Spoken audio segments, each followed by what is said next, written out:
Dunia telah berjuang dari pandemi COVID-19 yang telah membatasi dari berbagai kawasan, kini dapat bekerja sama kembali akibat dari menerapkan protokol kesehatan.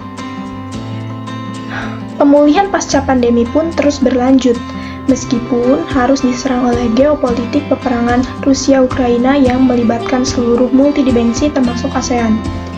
Dalam 5 dekade terakhir, ASEAN telah menjadi kekuatan pendorong perdamaian, stabilitas, dan kemakmuran negara anggota. Berdasarkan data IMF tahun 2022, total PDB ASEAN mencapai 3,9 triliun atau 3,6% dari PDB global.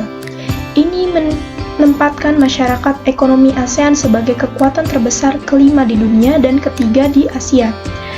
Sekarang Indonesia terpilih menjadi ketua pada tahun 2023, Indonesia yang menduduki peringkat pertama sebagai negara dengan PDB terbesar tahun 2022 memiliki posisi strategis untuk memimpin ASEAN dalam menjalankan ekonomi global yang lebih cepat. Mengangkat tema ASEAN Matters Epicentrum Growth, Indonesia meyakini bahwa ASEAN tetap relevan sebagai pusat pertumbuhan dunia. Hal ini dapat dicapai dengan kerjasama, kolaborasi, dan koordinasi antar negara ASEAN sebagai sebuah kawasan. Dalam jalur keuangan, salah satu kegiatan penting di keketuaan Indonesia tahun 2023 yaitu pertemuan pertama tingkat Menteri Keuangan dan Gubernur Bank Sentral yang diselenggarakan di kawasan Nusa Dua Bali pada tanggal 28 sampai 31 Maret tahun 2023.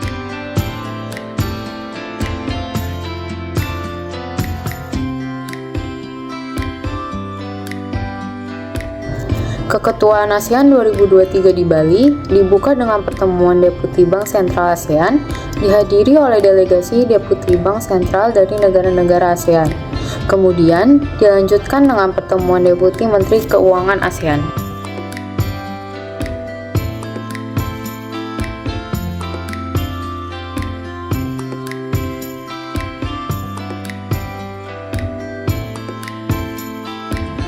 Kesepakatan dari kedua pertemuan dibahas dalam pertemuan antara Deputi Bank Sentral ASEAN dengan Menteri Keuangan ASEAN.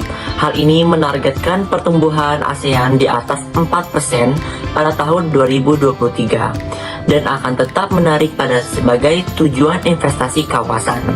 Agenda kegiatan terus berlanjut melalui penyelenggaraan ACGM dan AFMM yang ikut serta dihadiri Asosiasi Pelaku Usaha Global. Gubernur Bank Indonesia Peri Warjio memimpin pertemuan tersebut dan menekankan pentingnya transformasi digital dalam mendorong pertumbuhan ekonomi ASEAN dan global. Semua hasil kesepakatan dibahas dalam pertemuan hari keempat. Beberapa hasil kesepakatannya antara lain kolaborasi keuangan dan kesehatan, pembiayaan UMKM dan literasi keuangan digital, ketahanan pangan, kerjasama perdagangan dan investasi, keuangan berkelanjutan, bauran kebijakan makroekonomi, ketahanan keuangan, dan konektivitas pembayaran regional.